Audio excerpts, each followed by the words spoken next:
ओम नमो भगवते वासुदेवाय नमः। प्रिय भक्तों, आइए जानते हैं अपरा एकादशी व्रत कब रखा जाएगा। साल 2026 में अपरा एकादशी का व्रत 12 मई मंगलवार को रखा जाएगा। इस एकादशी को अचला एकादशी के नाम से भी जाना जाता है। पौराणिक मान्यताओं के अनुसार इस दिन व्रत रखने से अनजाने में हुए पापों से मुक्ति मिलती है और जीवन में अपार समृद्धि आती है।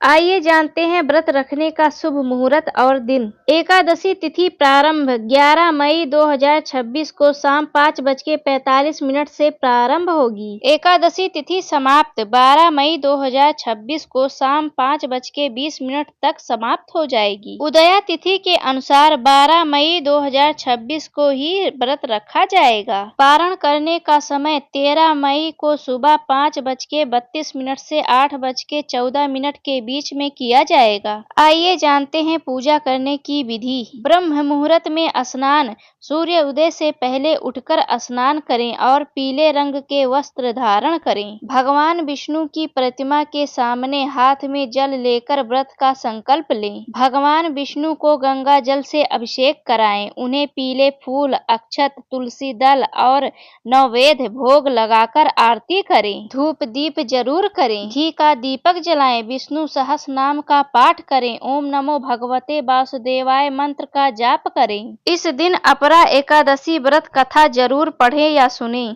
अंत में भगवान विष्णु और माता लक्ष्मी की आरती करें। आइए जानते हैं भगवान विष्णु की पूजा कैसे करें विस्तार से। भगवान विष्णु को पीले रंग अति प्रिय हैं, इसीलिए पूजा में इस बातों का विशेष ध्यान रखा जाता है। विष्णु जी की पूजा में तुलसी दल अनिवार्य है, इसके बिना भोग अधूरा माना जाता है। पंचामृत अर्पित करें। दूध, दही, घी, शहद और शक्कर मिलाकर बनाया गया पंचामृत अर्पित जरूर करें। भगवान विष्णु को पीले रंग का चंदन का तिलक लगाएं और स्वयं को भी लगाएं। अपरा एकादशी का अर्थ है अपरा यानी वह व्रत जो अपार पुण्य करता है। यह व्रत व्यक्ति के हीन भावना और पापों के बोझ से मुक्ति कराता है। धार्मिक मान्यताओं के अनुसार जो फल कार्तिक स्नान या गंगा तट पर पितरों को पिंडदान कराने से मिलता है, यही फल मात्र अपरा एकादशी का व्रत करने से प्राप्त हो जाता है। यह व्रत धन धान यश और कीर्ति बढ़ाने वाला माना जाता है। व्रत के नियम और कुछ सावधानियां आइए जानते हैं।